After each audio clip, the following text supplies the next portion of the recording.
generation needs a revolution, Jimmy. The American dream is just that. Just a dream. War is a continuation of politics, only by other means. Politics is a continuation of economics by other means.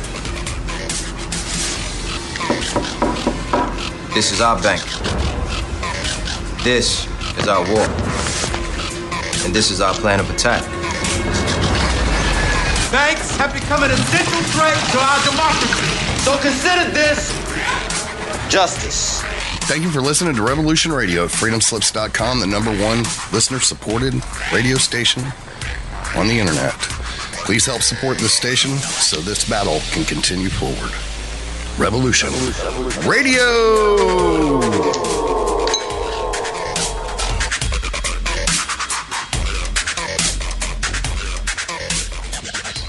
The opinions expressed on this radio station, its programs, and its website by the hosts, guests, and call-in listeners or chatters are solely the opinions of the original source who expressed them. They do not necessarily represent the opinions of Revolution Radio and freedomslips.com, its staff, or affiliates. You're listening to Revolution Radio, freedomslips.com, 100% listener-supported radio, and now we return you to your host.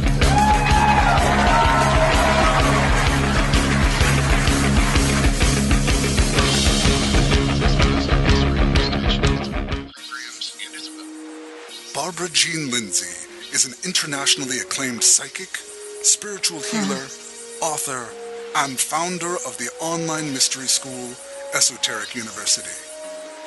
As the Cosmic Oracle, she is a conduit to the powers that be to answer your questions about your future self, past lives, current career, love.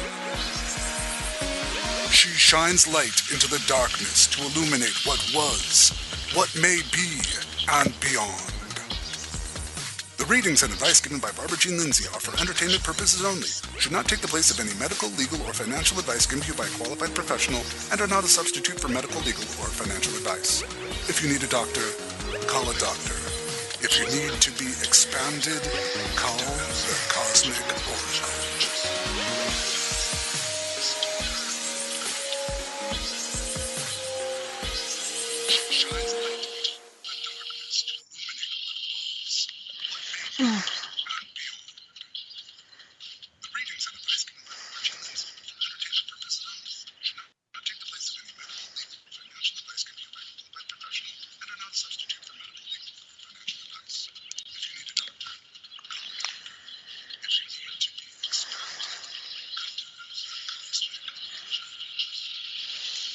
Others get a little bit more precise.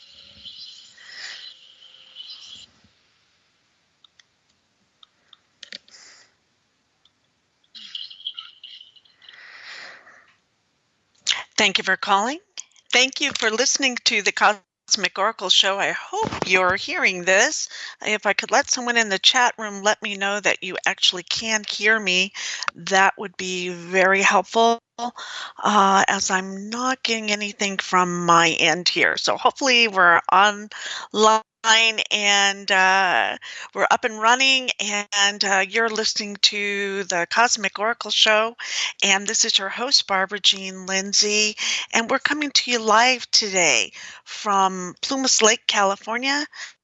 And we'll just see if anyone will give a shout out to anyone in the chat room, if they can hear me here this evening. Hear me. So let me know, okay? I had a nice check-in with one of the listeners, Carolyn. Thank you for checking in earlier today on the show. And we will be taking calls for psychic readings next week. But this week we have an amazing guest, and her name is Lauren Kurth, and I think you're just going to absolutely love her. So we here at the Cosmic Oracle Show on Revolution Radio are here only by your generous donations. So we really want to thank you for listening to Revolution Radio and since we're the largest internet radio station in the world, that is 100% listener-supported station. So we're here thanks to your generous support in the past, and really looking forward to being on the air in 2018 and the years to come, thanks to your donations. So this month for March, we have received your donation so far of $138. Thank you so much for that. And we really appreciate those donations. And we do require for to carry us through the month to reach our goal of $2,700 per month. So we're on our way, $138. You know, we have a little ways to go, or a lot of distance to go, but we seem to manage it each month. So with that $2,700, be sure to know that keeping us and this station on the air, that all of your money, all of your donations and energy go to an all-volunteer station. And that means that no one gets paid for their services. So you listeners are a major part of our continued success at getting the truth out and keeping the station on the air. And so if you'd like to donate at this time, we keep it really simple for you. All you have to do is, when you're online, go to revolution.radio, and you will find a donate button there, and just click on that donate button and give whatever you can afford. There's no amount is too small or too large, and we really, really appreciate your continued support. Also, to let you know that if you want to just listen in to the show, these are for the people who hear the show, the Cosmic Oracle show, on Revolution Radio. They'll listen to it maybe in later after they purchase the archives, which is just not a whole lot of money per month, and you can do the archives and then listen to the Cosmic Oracle show whenever you want at your convenience. So you can join the archives, just push that donate button, and you can listen into the show too. We make it really easy. All you have to do is our new call-in number, and I just checked it is working, is 605-468-4705. So if you want to listen in to the show, or our next show's coming, or any of the shows on Revolution Radio in Studio B, you can call in and listen directly from your cell phone or any phone, and that number is 605-468-4705. And so I would like to tell you that we're coming to you live from Plumas Lake, California, which is in Northern California, and it's really cold and wet and rainy here. So just the California, girl trying to stay warm, because I'm more of a Southern California kind of a person. So, but today's show will be coming to you live also from Australia. And from what I understand, I think it's the peak summertime there. So we have Lauren Kurth that will be on the show. And so I'm just going to call her in. I'm going to figure out how to add her. I've never done this before. So we're going to add people. So we're going to add you right here. So just bear with me. I'm learning how to produce myself. And so I talked to Lauren earlier, and so we've been kind of going back and forth. So it'll be really, but today we're going on no matter what. And I hope that everyone out there can listen to her. So here we go. Let's get her on right here. Let me find her. There she is. We want to add her to the show. So let's see how we do that. Studio B, we're going to add you to the call. There we go. So we're calling her now. Hello. There she is. Dun, dun, dun, dun. Hello from Australia. Yeah, I'm feeling like we're on. I haven't got a contact back, but you and we got it together. It took us some time, back and forth, and but we were talking, we're strong, we're stubborn, we won't let go. And I think it's really meant for us to have this conversation we're going to have today. So I'm really honored to have you on the show, Lauren. And how I found you was on the internet. I was just looking at people who had extraordinary experiences. And that's kind of my thing. It's kind of what I like to do. Part of the show on the Cosmic Oracle show is dedicated to people being able to call in and tell their stories, their extraordinary stories, whether that's from a Sasquatch sighting to a UFO sighting, or small grays coming into your room, or walking in the forest and a fairy being comes to you. Whatever. It's sometimes when you have such an extraordinary experience, it rocks you out of your normal reality and can wake you up and have all these different kinds of things that happen to you. And so we'll talk about that today with you, Lauren. I'm looking forward to that. And I understand that let's talk a little bit about, I wanted to go first to that you are, you have a company that you work with UFO and ET experiencers through a group protocol that you do, a share experience, and that is Quantum Contact Skywatch. Is that correct? Quantum Contact Global Movement. Yeah, that's me. Mm-hmm. And so let's start with that you do that, and also that you're a mother. I'm kind of getting that you're a mother of how many children? Four children. That's a lot of children. I have 3. Yes. It's kind of, do you feel like it's a way they kind of keep you grounded a little bit? You have to? Yes. Yeah, well, I had my first son when I was 19, so I've been a mum almost 23 years. And my children are all experiences as well. Yeah. We have 4 generations of experiences. Yeah. So, usually when we'll start, I know that you've had experiences since you were like 5 years old. So I thought could we start back then to the generational? Can you start a little bit about that story? And we'll just kind of go from there. How does that sound to you? Sounds good. Okay. I had my first conscious experience when I was about 4 years old, where I woke in the night and just had a very strange pull to go to the window. And you don't remember a lot when you're little, but this is as clear as day to me as if it happened yesterday. It's still vivid in my mind. And I went to the window and pulled the curtains back to see your classic gunmetal grey ship in the air, hovering.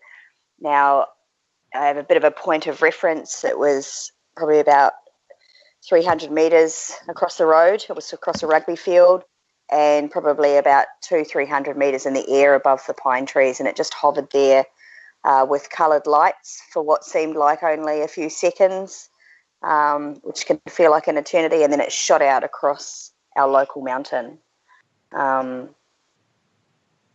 I've since had like a regression and seen that a lot more happened at that moment, but that's all I really consciously remember. And I had a real sense and a feeling of kindred spirit with them. I knew what that was. I knew that it was an ET craft in my mind. That sticks out to me. It has all my life. And I just went back to bed and went back to sleep. And that experience triggered a whole lot of more experiences from there. So I kind of feel like I've been awake most of my life and had awarenesses that were beyond perhaps my scope of environment. And contact really started from there. My children, I have 4 children. My eldest is almost 23 and my youngest is 11. They've all had their own experiences when they were younger and even as adults. And that continues to this day. My mum has also had experiences as well. And I believe My father has had sightings, and my grandmother, my mother's mother, although she's not quite aware of what it is, but with conversations with Grandma, she's had recurring dreams where she knew she wasn't dreaming that actually parallel to some of the experiences I had when I was a child. So that was my first experience. I have sighted well over 400 plus UFOs in my life. I've had hundreds. What? Wait. 400? It's, oh, holy crap. That's a lot. Yeah. That's like a lot. That must be your family checking on you, you know. They're not too far away. No, well, I know Dr. Joseph Burks has called me a prime contactee, that wherever I go and I do my protocol, they tend to show up, which is wonderful because I get to offer people an experience when they come to my monthly groups. I've definitely seen at least 400 UFOs all my life. I've seen them in broad daylight. I've seen them with relatives, or 5 of the classic discs about 4 years ago in broad daylight with 3 of my children and my sister. Watch 5 UFOs come over one after the other and then triangulate, hover and triangulate and just disappear in a flash of light about 4 o'clock in the afternoon. So, and I've witnessed them with hundreds of people now, with the people that have come to my groups, and had so many different sightings and so many different forms of contact and experiences. I'm currently writing my first book. I think I've got about 3 in my belt. The more I start telling some of my stories, the more I realise I've got probably a trilogy to write now. I'd see that too. I see you as a writer. I was gonna ask you, hey, do you have a book? But it's there. It's all set, ready to go, right? You just got to find the time to start it and make it happen. Yeah, I've already started. I'm a communicator, so I'm voice recording at the moment and having that converted to text. So I am actually coming to the US this year, hopefully for August, September and October, for 3 months. And I plan to have my first book, ready to go before. That's fantastic. Do you know the name of it yet, or are you going to keep that secret? Or my first book, I'm calling First Earther. Oh, I love it. Yeah. Okay. So. Wow. Yeah, that's the name I'm going with at the moment. So we'll see. Yeah. So when you had that first event, that first sighting when you were so young, do you feel like it was acclimating you so that you could, work it through yourself first and make it real in a way, so then once you get that down, that you could then be a communicator and like an ambassador for other people to also have a relationship with cosmic family? Yeah, absolutely. That to me was a real awakening.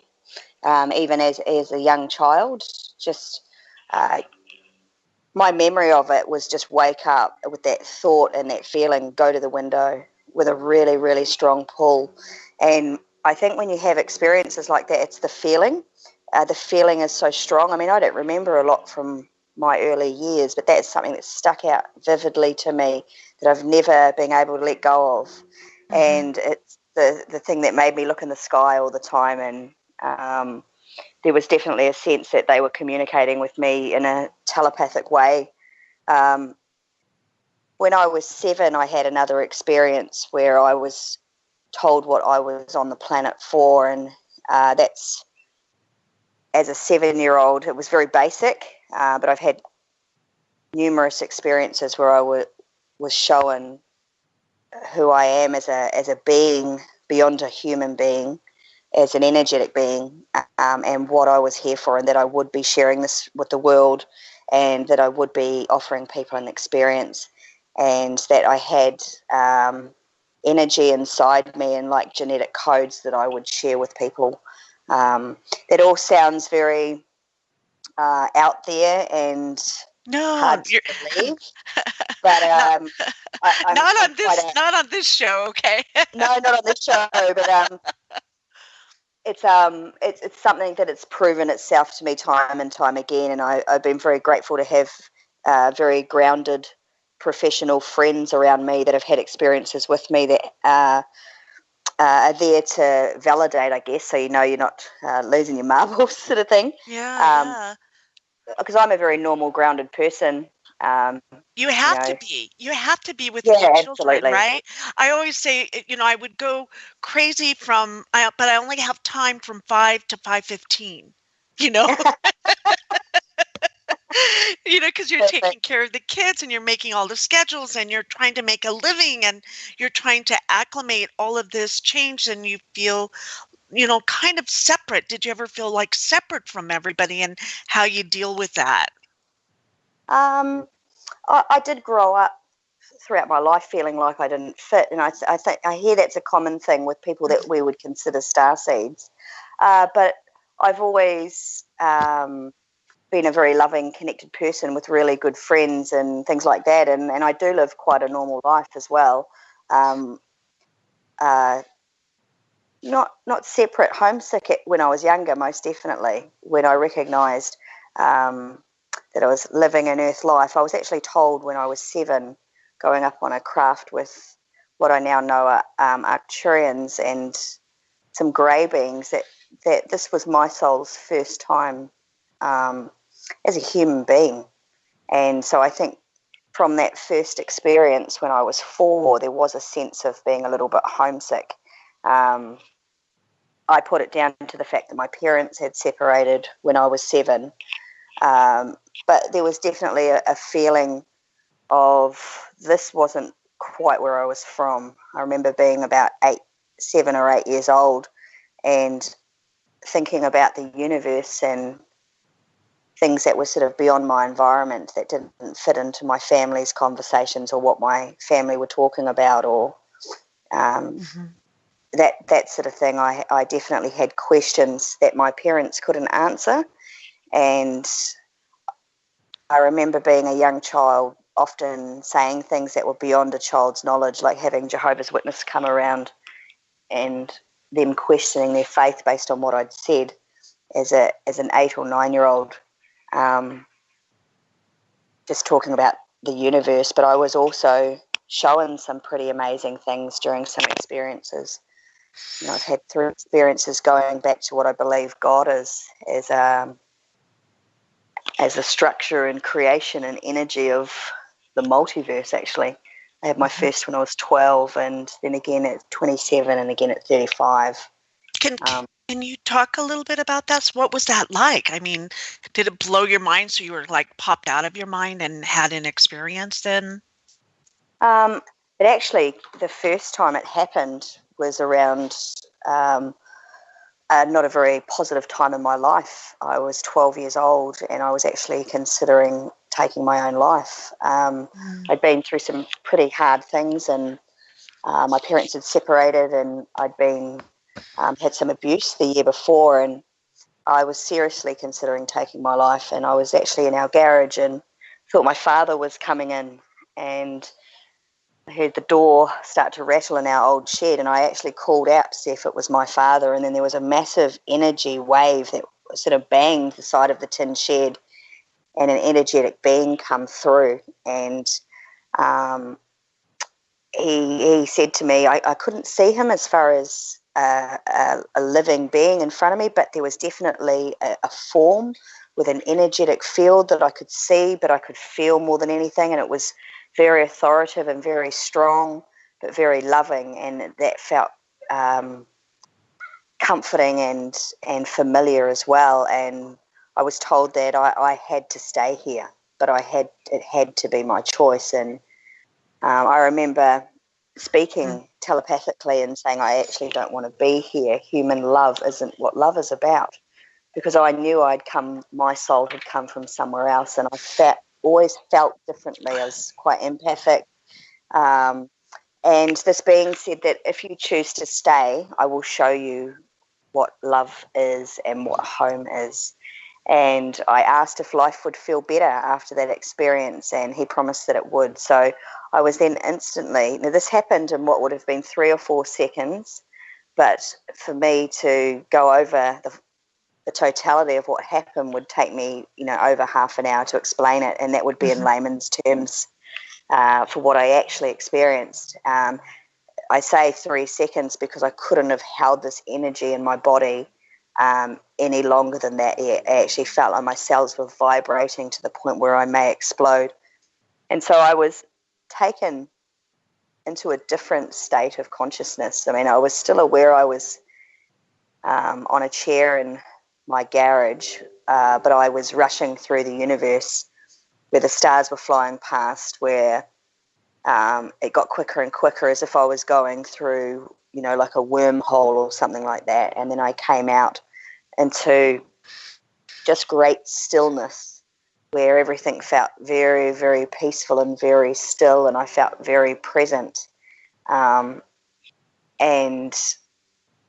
I was looking ahead and I saw this big black round, what I would call a cell, and it almost looked like whole.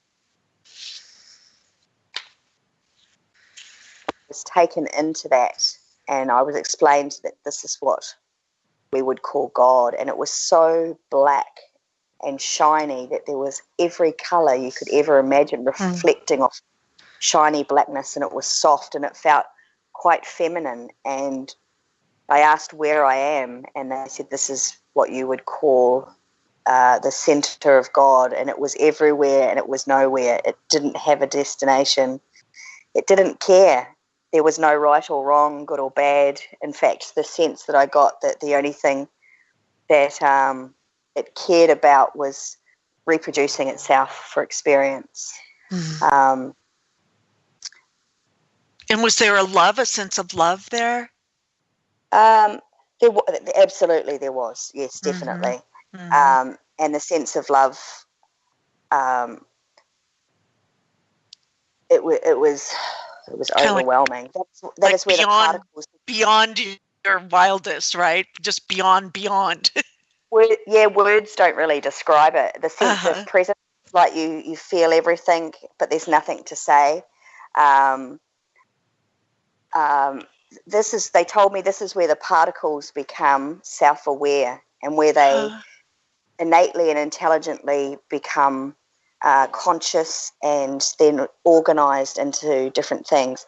And then I was taken out of that black and got to look at it again, and I saw like a golden energy around the outside, and I was actually told that I was from that energy. And I've always seen myself, and when I've expanded, as gold, and other people have seen me as gold as well. And that there, they said, was kind of like a thinking mind. And what would happen, what I saw was a stream of that gold energy enter into the black space. That would be like a thought or a concept or an idea or an infinite possibility. And all of those little cells began to organize and arrange themselves and become conscious. And then they took me out of that, and I got to zoomed back, and it looked like almost like a Mayan calendar, how it had different things all around it, like a jigsaw puzzle, and there were multiple colors. And I got zoomed into one of them, and it got pulled out like a computer chip, which was interesting. And they said, this is your universe, this is your 3D reality, your solar system, everything's in here. And I was taken into that, and I got to see it was like a plane of the cosmos. And then I was taken into my body, where I was shown at that micro scale tiny little protons that had the flower of life over them, and all the little connections separating and spinning. And they were little gold connections. They were spinning 39 one clockwise and 39 anti-clockwise, and they were creating tiny toroidal fields that were pulling the photon light of creation and consciousness through our sun, for our dimension in. And they said, this is how you're an illusion, your energy, but you're real as far as individuality and physical experience. And then I was taken out again, and the chip was put back in, and I followed an energy line back into that center, into that blackness. And what I saw with the gold energy that come from the outside was light, sound, frequency, and geometry. And they showed me like Metatron's cube coming out of that flower of life pattern that held the platonic solids. And they said, this is the physical structure of your 3D reality.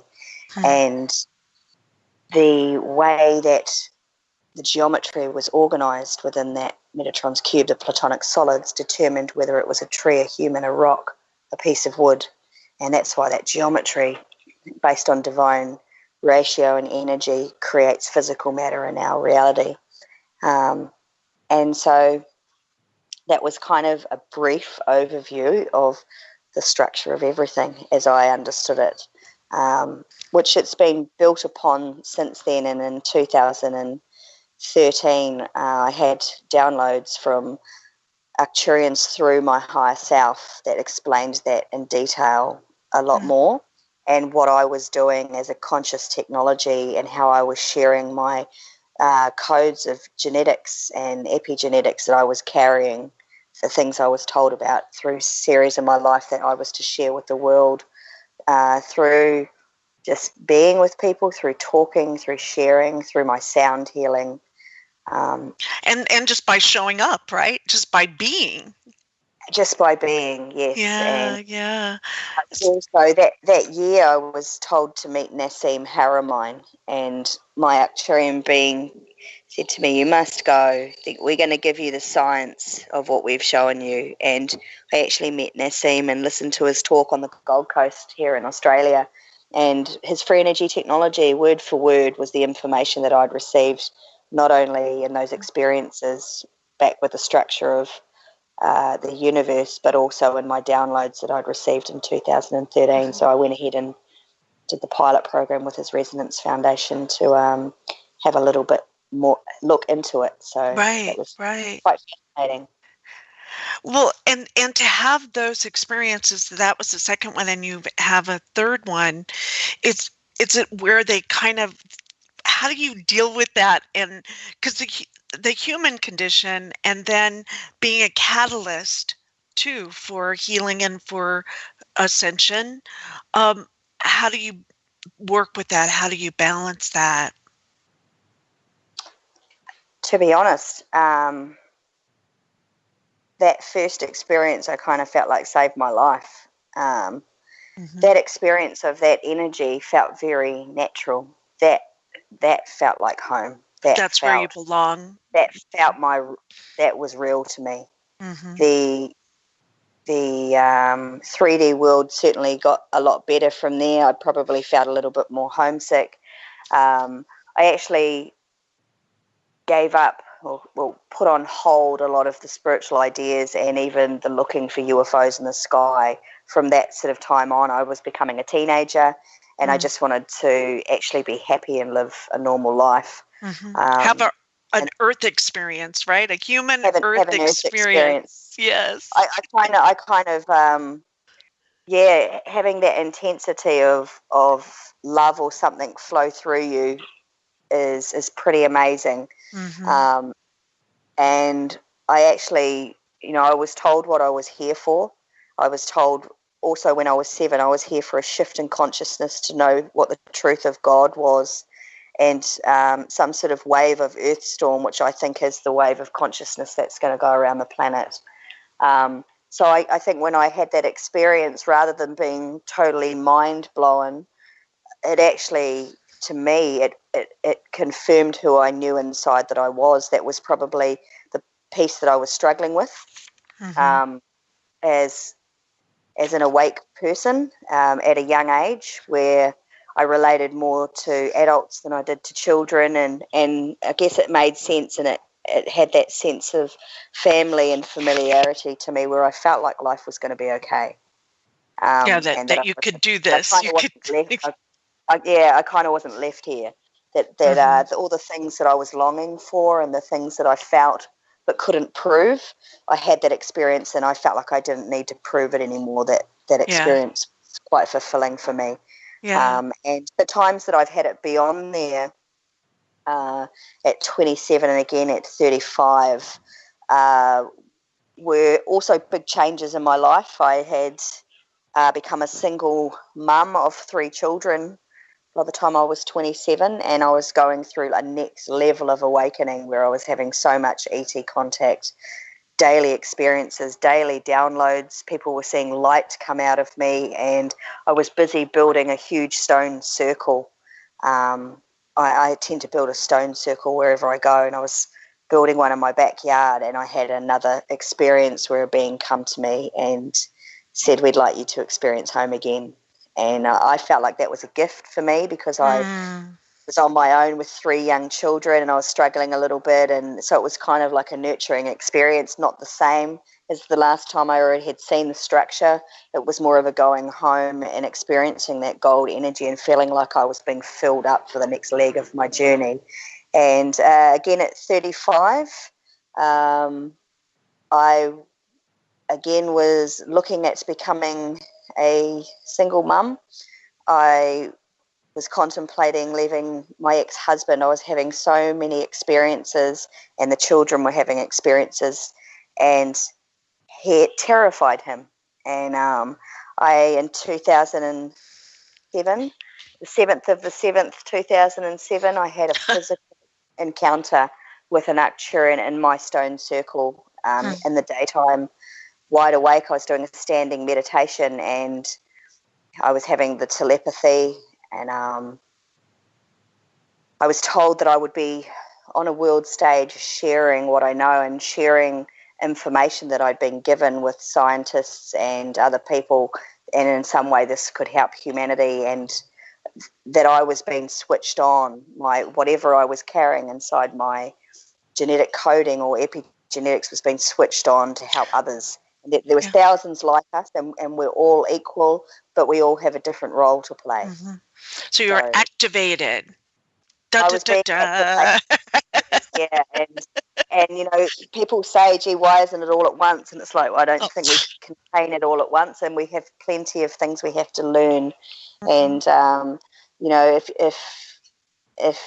you're not coping and you're not grounded, and you're coming off like you're a bit crazy, you're not going to get your message out there. Right, right. So by having the children and having, you know, this earth experience too, it makes you a great communicator, because you can communicate with a variety of all sorts of different people, and you've had those experiences that you can share and kind of weave in your story to make people feel comfortable, you know, while you're explaining to them about something that maybe they have some fear in, because they're trying to grok it in their reality and don't know where to put it when they do see a ship or have an experience. It's important that you talk and share your story, because it helps everyone be able to, you know, synthesize and heal themselves and work with this energy. Like the 100th monkey effect, I guess, would be maybe a good analogy. 100%. And you know, I have spoken in front of hundreds of people before, and shared some of these experiences and about my physical contact, and that's something that's been said to me again and again. As out there as that story is, I feel you're telling the truth. And that comes from being grounded and being a normal person that has children and a somewhat normal life, and is having these experiences, and it creates a space for people to feel comfortable and to share it, and recognize that it doesn't have to mess with your mind, kind of thing. You know, you can have these experiences. I think when people get a little bit freaked out, it's because they're not accepting that it truly happened, and so there's a bit of a fight within the mind about what's real and what's not. And I'm definitely a communicator. I know with my sound healings, people feel what's inside me. I have people, my good friend Belinda, who quite often will come to an event with me. I've told her about it before, and then she's witnessed it, and she says, you know, what is going on? People will come up and they have to touch me and they have to hold my hand. And, you know, she said, one lady, "Is that your new best friend? Should I be a little jealous?" And I said, "I've never met that woman before in my life. But it's just energy. She feels connected to me, and she wanted to touch me, and women will cry and people will recognize me, but we know we haven't met." And I just believe that it's soul and it's energy, and that's what I'm here for, to share with people.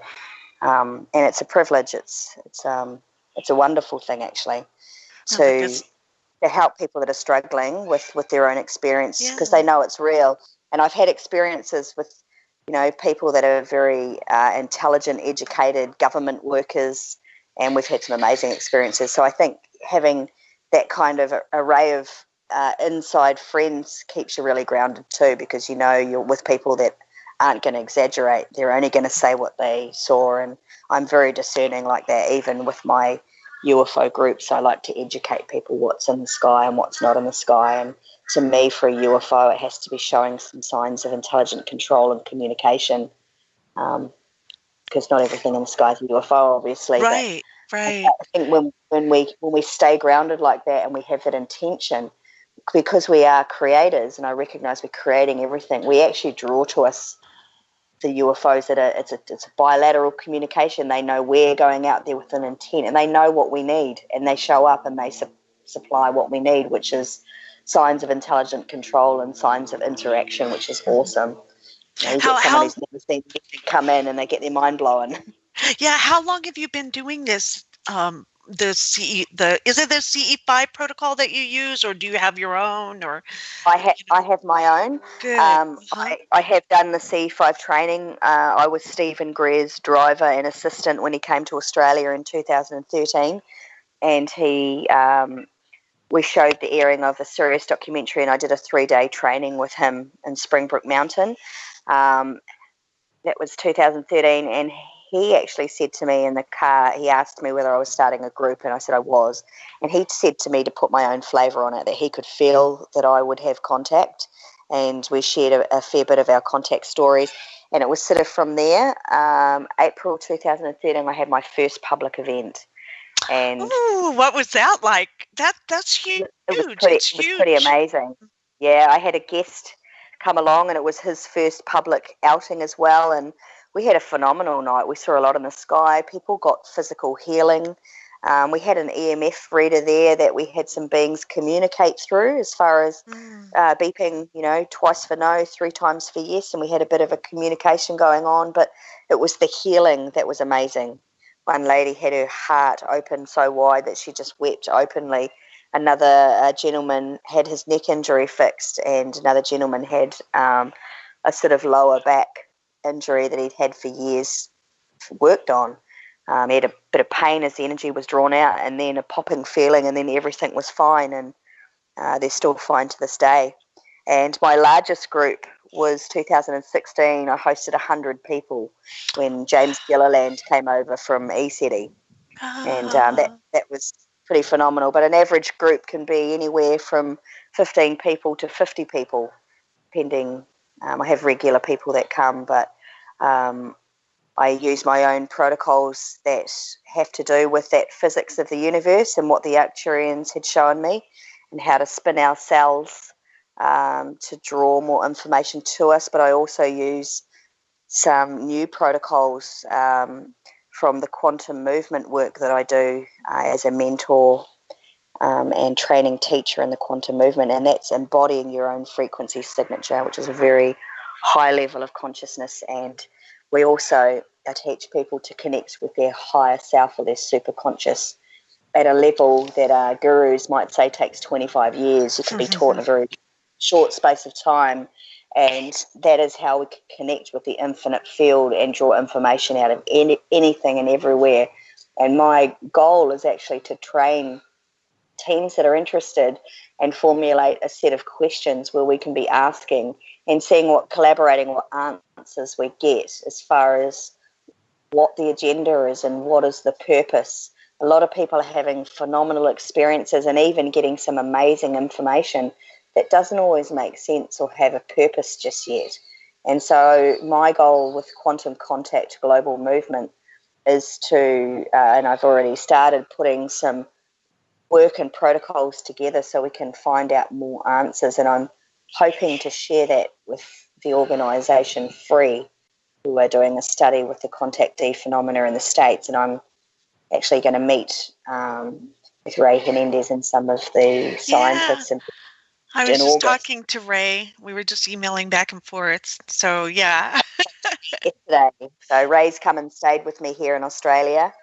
He spent 5 or 6 days with me a few years ago, and met two of my children and my father and my family, and shared a fair few experiences. So Ray's hooking me up with some amazing people at the moment for me to meet and stay with and experience and talk to some of the scientists, and share some of the information I have about toroidal fields and about the superconscious and how we can communicate, because the ETs are using our higher self.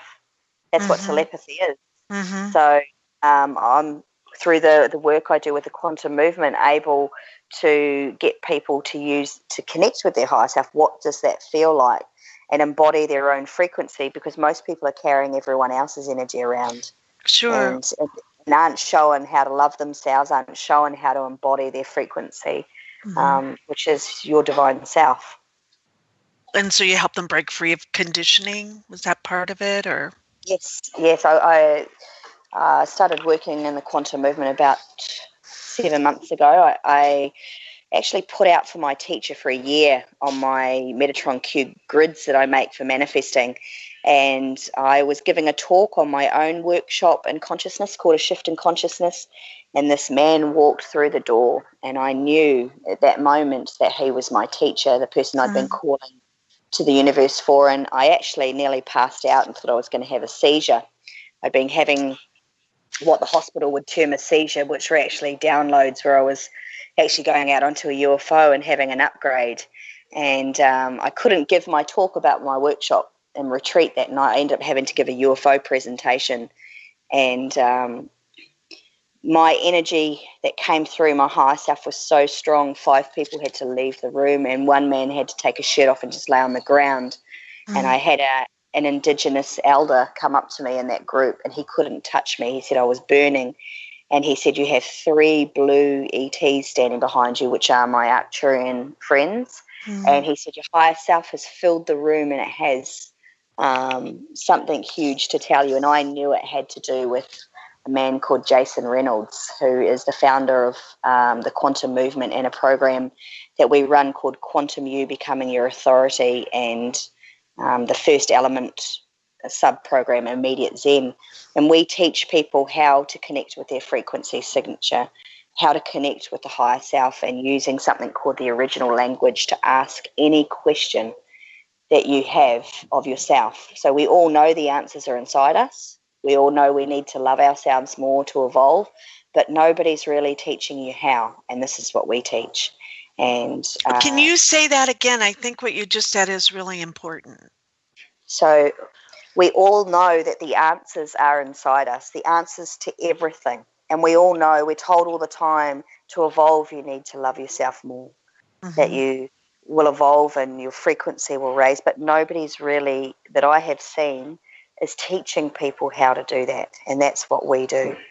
And we run a 24-lesson program. It's self-study online through our private website portal, called Quantum You Becoming Your Authority, and we mentor and support and teach processes and teachings of how to recognize what is your truth and what is your ego talking, because there are only 2 states of consciousness, and that's a connected love state with superconscious or higher self, or the ego consciousness, which isn't being egotistical, but it's that the thinking mind, what people call the monkey mind, the part that holds you back, wants to protect you but keep you from growing.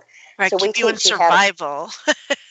we teach you how to recognize that and how to move beyond that by getting at a state of ease with everything, using these amazing energy processes, because there's nothing to fix and we can't change anything. We can only get at ease and be present and move forward in every moment. So we teach you how to do that.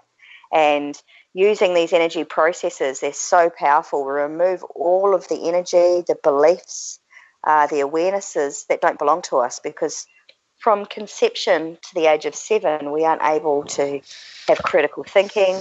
We can't formulate our own beliefs and values. We actually are at the mercy of our environment and our parents to activate our soul's lessons. And So most of us are walking around based on society's beliefs, the beliefs that were programmed into us, and we're not really living our own truth. And that's why people get to a certain age and they're unhappy, relationships aren't working, jobs aren't fulfilling, life isn't good. Some people have a midlife crisis or a breakdown, and that's actually the soul wanting you to be you and be in your truth. And we teach people how to do that. And so that's we a good remove thing. those beliefs. When you have all those breakdowns and all of that stuff that's not feeling good and you're going, what the heck's going on here? That's when you're open, right? It is a good thing, but I'm very grateful that I found this before I needed to get to that stage because we don't have to do it in pain, and we're programmed that, that growth is painful, and it's not. When you can get at a state of ease, and these protocols are the only protocols I've ever found, including my own work of 25 years, which was amazing, that work every single time it's applied. Every time you can move through, and the rapid advancement I've been doing with my teacher, manifestations happening almost in the moment. And what happens is the outside world, you stop looking to that for the answers.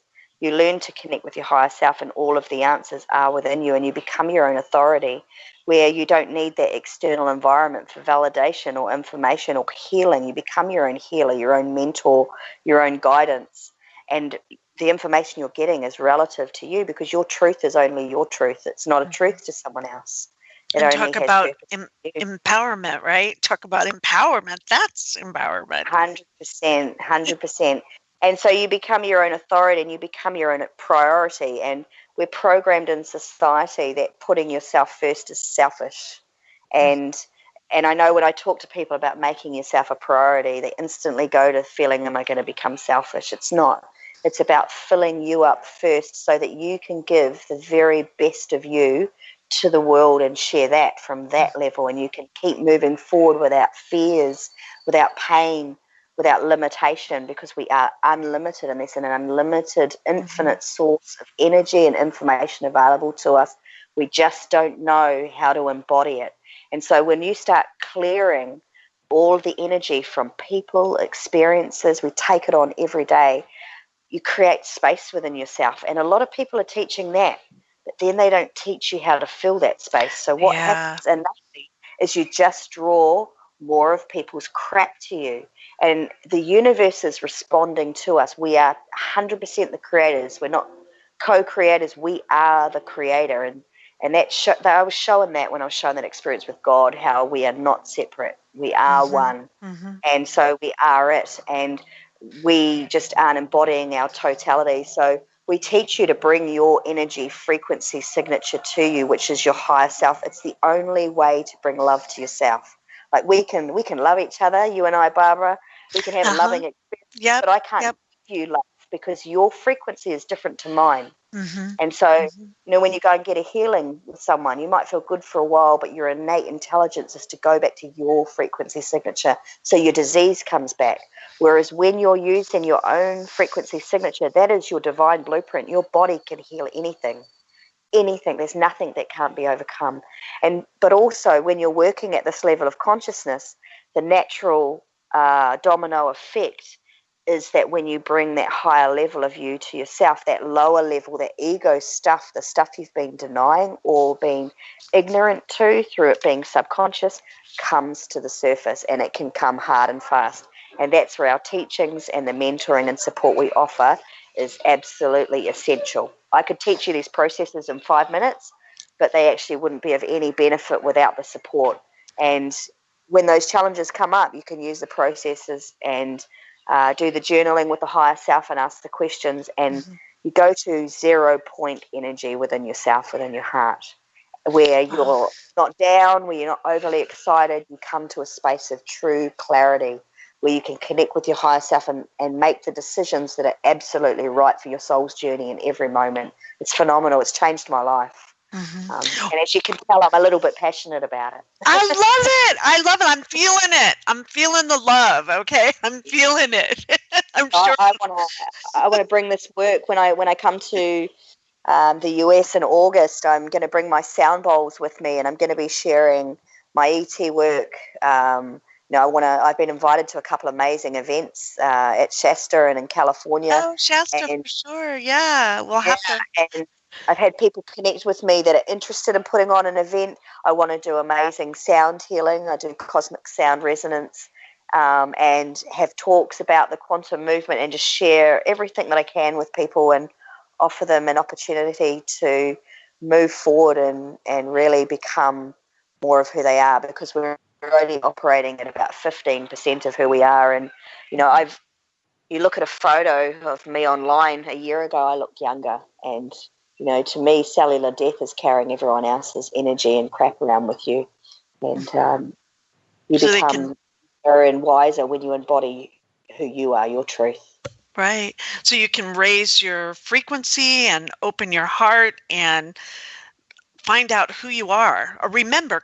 Is it a remembering as a part of it? Remembering who you really are? Is that a part of it?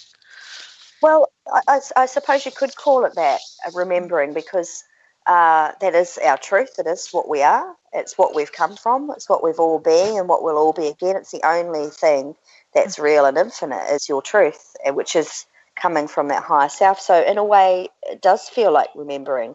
It definitely raises your frequency. Yeah. We're getting ready for a break, and so thank you. And how can people contact you? They can contact me through my website, laurenkurth.com, or on Facebook. They can hook me up with Lauren Kurth, or we'll be right back, and we'll have you repeat that. Don't go away, anyone. Thank you. Welcome.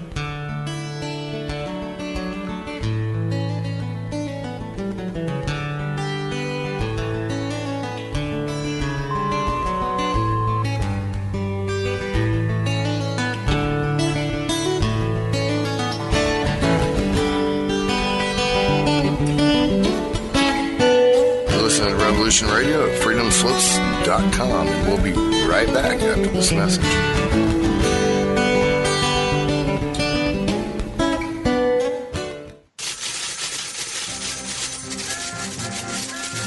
In breaking news, a visiting Syrian diplomat reported today that their population is evolving rapidly and advancing into a fifth-dimensional consciousness.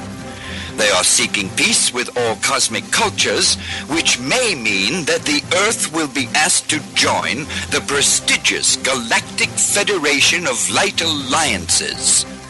Please join Debbie West and Michael Hathaway on Lost Knowledge, Saturdays, 3 p.m. Eastern Standard Time in Studio A, for the latest breaking news on the Star Visitors' peaceful contact and the ongoing project of cleansing the Earth.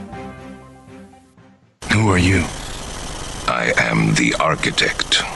I created the Matrix. I've been waiting for you. Why am I here? You are the eventuality of an anomaly which, despite my sincerest efforts, I have been unable to eliminate from what is otherwise a harmony of mathematical precision, which has led you inexorably here. You haven't answered my question. The Matrix is older than you know. As you are undoubtedly gathering, the anomaly is systemic, creating fluctuations in even the most simplistic equation. Choice. The problem is choice. Right here at Revolution Radio, freedomslips.com. Be here Wednesday evening at 8 p.m. Eastern Time for Private Eye Matrix Revealed with Monique Lassonde.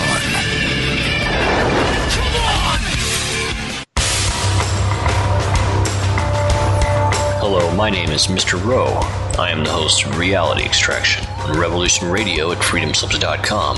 I utilize logic, intellect, and magic to methodically atomize, vivisect, analyze, examine, study, scrutinize, and extract an essence of reality from a fog of illusion and confusion. You can find me on Studio B every Thursday at 1700 hours Pacific Time. That's 8 p.m. Eastern. No topic taboo, no subject too strange. I strive to take a neutral standpoint during the dissection of the topic at hand. That's Reality Extraction with Mr. Rowe on Revolution Radio.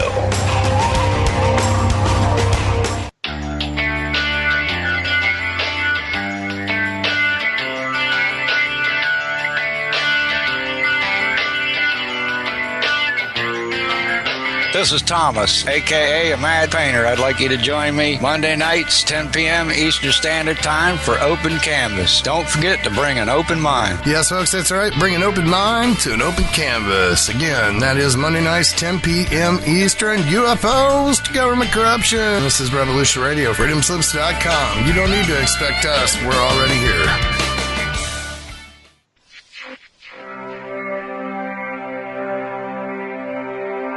Most guys freeze. That's your cerebral cortex looking for an answer it doesn't have. See? Even your brain knows you're screwed. The body's filling with adrenaline right now, whether you know it or not. Your heart's beating fast. It's getting a little harder to breathe. Your neurobiological system is telling it to run, but your knees are too weak to move. Fear is not real. The only place that fear can exist is in our thoughts of the future. It is a product of our imagination, causing us to fear things that do not at present and may not ever exist. That is near insanity. Do not misunderstand me. Danger is very real, but fear is a choice. We are all telling ourselves a story. You're listening to Revolution Radio at freedomslips.com. 100% listener-supported radio. Reporting to danger. Unafraid. Right here, where information never sleeps. Revolution. Radio.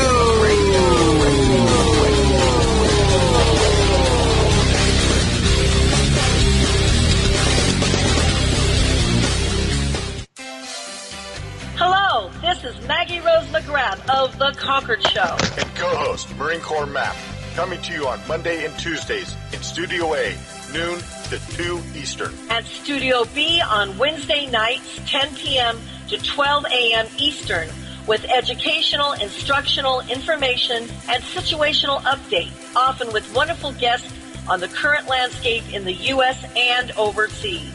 This is a go. We are with you, side to side, and back to back. Please join us on Monday through Wednesdays. As well as other hosts and guests here on Revolution Radio. We're not gonna take it anymore. That's right, we're not gonna take it anymore. We said we're not gonna take it anymore. That's right, we're not gonna take it anymore.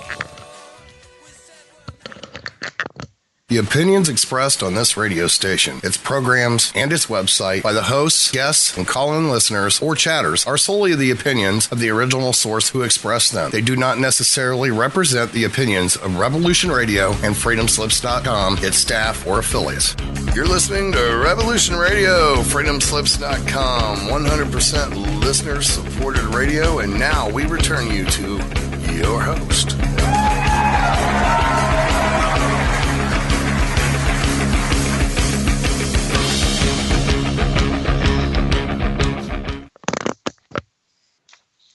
Welcome back to the Cosmic Oracle Show. This is your host, Barbara Jean Lindsey, and we have with us this evening Lauren Kurth, who is a New Zealander who is living or has lived in Australia. Welcome back to the show, Lauren. Thank you. It's great to be here. I love your voice. People were asking, Thank you. Where is she from? Where is she from? And they thought London. Someone thought London. Nice. My dad was English. I was born in New Zealand. I've been living in Queensland on the Sunshine Coast of Australia for about maybe 13 years in 20 days' time, actually. Wow. So my mum and my sisters have lived here for over 20 years, and I end up following them across. So it's we live in paradise here. It's amazing. And it's summertime there, right? It's a full-on summer, or? It is. We've just had our last, almost at the equinox. So it's a beautiful day today. It's blue sky, but not too hot. I'm actually sitting outside under a tree at our local library, having this chat. I love it. I love it. We've had a lot of rain. It's been very muggy, but, sometimes we do get 39, 40 degrees here, which is pretty hot. Well, yeah, it is. Well, I lived in Palm Springs for a while, so it would get 125. So wow, that's hot. You get everything done in the morning, before 10 o'clock. Then you're okay. My first 3 years here, my doctor said I had thick blood, and he said it must have taken quite some time to acclimatise. And I think it was 5 years before I went through a summer and thought, that's not too bad. But those first 3 years, I did all my washing at night, and I'd hang it all out at night, because if I had to go out during the daytime, I'd almost pass out from the heat. So I really thought, what have I done, coming from a cooler climate in New Zealand? But now I love it, and recently I moved from the mountains in about an hour and a half down the coast, and I live 3 minutes drive from the most amazing private beach. And I live on the side of a mountain called Mount Coolum, which there's some amazing sacred sites, either sort of within a kilometre of my house. I'm in a bit of a triangulation, and the mountain itself, if you were to go on to Quantum Contact Global Movement with Lauren Kurth on Facebook, I have a couple of videos that I videoed about three weeks ago that made the local paper of UFOs over the mountain. It is a bit of a portal, and there's a bit of a galactic gateway between that and one of the other mountains here. It's a very special place. There's been a lot of UFO sightings here, and also UFOs coming out of the water here have been sighted for years. So I've been put in the right place. Yeah, a hotbed, right? 100%. And the UFO that I filmed, I'd actually just been for a walk on the beach with my 19-year-old son, and I was telling him about my trip to America, and I could almost write a book on some of the phenomena that's happened in the 3 months since I moved to the coast. And I was born in New Zealand at the base of a mountain, Mount Putawaki, 200 metres from the base, and all my life I've either lived on a mountain or with a mountain view, and now I live on Mountain View Drive at the base of a mountain. So I'm right where I'm meant to be. And I just said that mountain is a portal, and we looked up and we saw this amazing light coming out of a cave, and what looked like rainbow lightning bolts, about 5 of them. So we rushed home and got a camera, and I got some good footage. And the locals have probably known about it forever, right? And so it's just kind of re-owning it, and if people show up there and do work there, then they come, right? Build it and they will come. Well, the mountain's been built for a while. It's just us contacting it and taking our time to be a part of it, right? 100%. The locals here, I've had a few contact me that actually witnessed what I witnessed, but it is known that the energy of that mountain is different, but for a few different reasons. It was I've been doing some clearings on the mountain. The mountain was actually shot at during World War II and for target practice, but there's also was a lot of Indigenous slaughter happened there, where people were run off that mountain. So a lot of people can't climb the mountain and won't, out of respect. It's an Indigenous sacred space, and I've been doing a lot of clearing on that mountain. It's quite special. And the Indigenous people here, every culture in the world know they come from star people, but I know I've spoken to a few elders that believe they come from the Pleiades, the 7 sisters, and same with the New Zealand Māori. They come from Matariki, which is the Pleiades as well. So it's very much a starry hotbed here. And so you should be there. And I bet it radiates. Can you feel it when you get within its energetic field, that it shifts a little? Is it more timeless? 100%. I actually live on the side of it. I'm literally in it. And about a kilometre from me is what they call a Bora ring, which a Bora ring was a sacred space. And, I've been into the area. I won't disclose it because it's a little hidden. And I've been in Skywatch with a friend of mine, and you're sitting on that energetic portal, and for over 50,000 years, hundreds of thousands of Aboriginal people have come here and done sacred ceremony, and it's a pretty powerful place, and it's the whole area. Where you can be like a neutral zone connection, like to the cosmic and to the earth itself. It 100%. looks from and your connection with all of it. Well, while we have you, we would also like for you to tell our listeners where they can contact you. Now, we did say Facebook, and it's Lauren Kurth, and that's LAURENKURTH.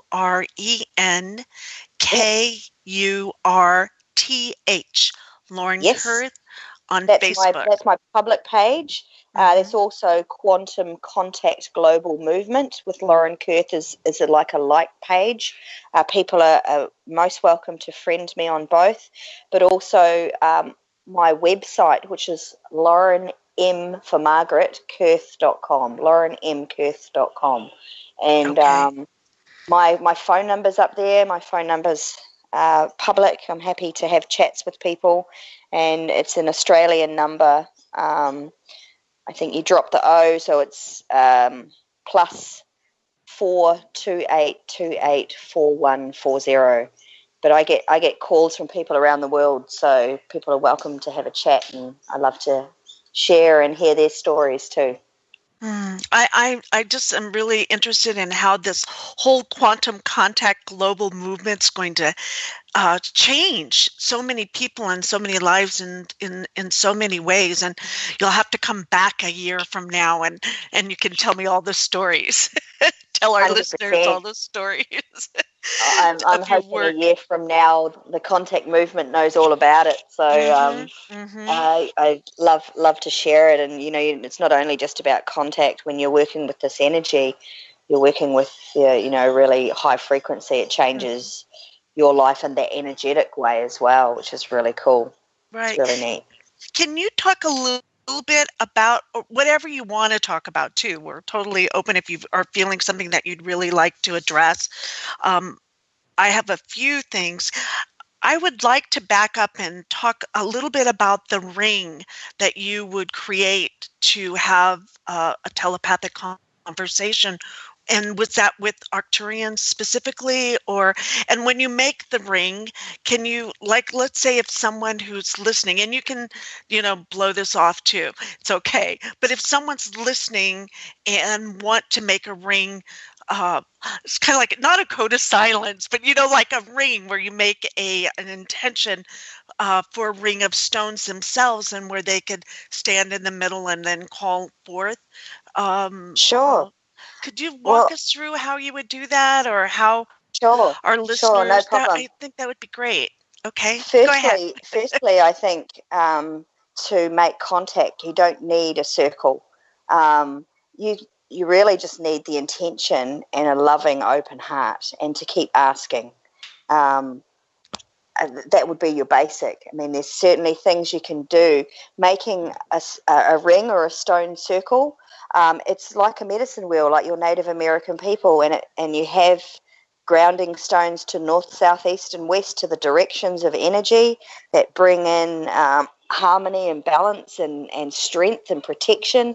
And I also have a center stone. Now, my circle that I had the physical contact in, I actually made with stones and crystals, and the whole ground was covered with white quartz. And so the intention of that was to create an energetic portal that was vibrating and that could hold some space and that could be built upon. At my Skywatches, I grid that north, south, east, and west, and I do what would be called casting the circle. Yeah, that's what I'm thinking when you're saying that. Exactly that. So wonderful. Where I'm honoring those directions, and I'm drawing in the energy, and I'm using my heart frequency to create an energetic barrier that creates a big dome of energy that amplifies what we're doing, but also creates a protective, safe space. And you can make one in your home with crystals, with just the intent. I can do it with just pure energy. And in fact, energy to me is the most potent thing there is. We don't necessarily need the physical, but when I've got a group of 15 to 100 people, it's nice to have those crystals there to ground that space, because I have other things that I'm doing with the group and other focuses and things like that. So, and I use quartz, clear quartz, and black tourmaline. So my clear quartz I program, and our watches, our satellites, our cell phones, all the memories held in a piece of quartz, and it's often man-made quartz these days, but the principle is the same. And I program it to hold the space, to keep the energy field clear with the ET contact. And the black tourmaline actually absorbs any negative energy from the cosmos, from EMF fields, from negative energy or entities, because we do live in a reality where there is a polarity of different things in the universe. And I get everyone, we connect through that circle, through our heart. So we all put our energy and our intention in, and we build this big gold energetic dome. So my first contact real physical solid contact, I'd had physical waking experiences with more of energetic beings, and I'd had a lot of sleep state. But in 2007, the 7th of the 7th, 2007, I was in the stone circle that I'd made with crystals in my backyard in Peachester, Queensland, and I was having a standing meditation, and I sun gaze, where it was early morning, where I stare at the sun and bring light and energy into my body. And I started having the telepathy in the circle. Now, this has happened many times outside of the circle, but I do believe my intent and the energy that was grounded in that circle may have helped with the physical contact. I don't know, but that's where it happened. And I've, since from a young age, wherever I've gone, I've made circles, and that was something that I've been doing since primary school, naturally, just something that was instinctual in me. So I have looked into it since then and found out that, there was magic practices, the druids did it, all of that sort of stuff. And what I was naturally doing was actually aligned to ancient civilizations or consciousness or the cosmos. It was just something that was natural in me, which is, tapping into something. An ancient lineage. Yeah, I had that experience, and I'm standing in the circle, and I was actually standing over the center stone. I had a huge quartz crystal in the center, and I started getting the telepathy from the Arcturian, and he was telling me that I'd be doing this and talking to people and traveling the world and going on a world stage. And at the time I had a young one, and my ex-husband, as I said, he wasn't an experiencer, and it kind of frightened him a little bit. He didn't know what to make of it, and it kind of felt out of control for him. And I was sort of saying in my mind, I'm not sure that that's actually what I'm going to be doing in the world. And I was reminded that I was told when I was younger that I would be doing this. So I said to them, well, from what I understand, I've incarnated to Earth to be the ground crew. So if I am to be the one doing this and you're here supporting me, I need to see you. And so I kind of demanded, I need to see you. I like that. I was talking with Mary Rodwell once, and I told her about my guides, and she said, Barbara, just ask them for you to see them, and they'll show up. Yes.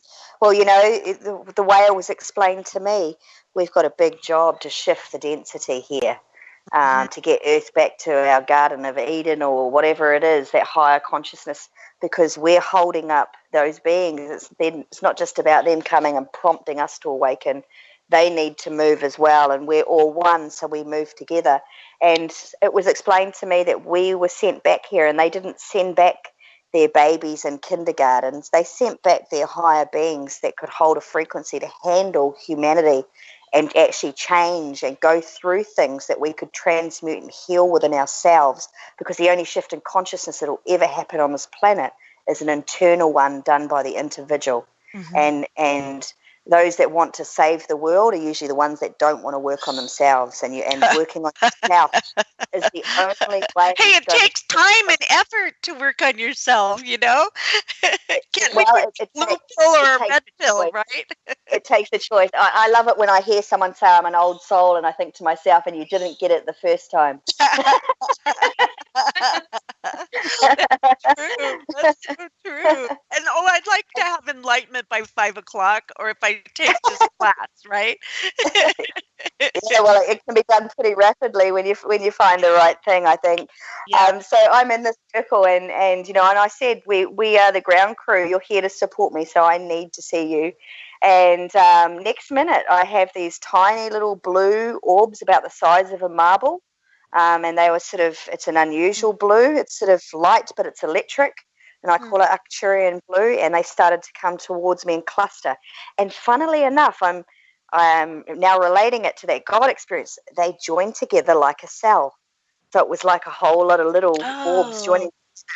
And it got bigger and bigger and bigger until it was sort of basketball size. And then blip, a being appeared. And he was as physical as you and I. But I only got to see him from the waist up. And I remember that was one of my first questions is, why can I only see you from the waist up? And he said, because I'm well over 12 foot. And I'm only 5'2". And he said, if I was to show you my totality, you'd probably be frightened. And they looked very muscular and tall, a lot like the Avatar of the movie Avatar, but he had an elongated head and he had very human-looking, almost almond Asian-looking eyes. Pupils. What color was he? He was blue. He was Arcturian blue. So he was the same color as the orbs. Those orbs and those beings have been coming to me since I was young.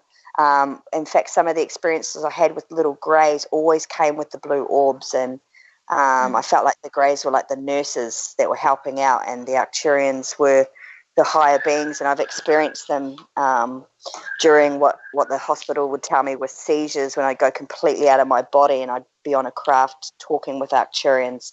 And I've seen those all my life. So he appeared in front of me, and he was only there for maybe 5 seconds, which when you count 5, that's a long time.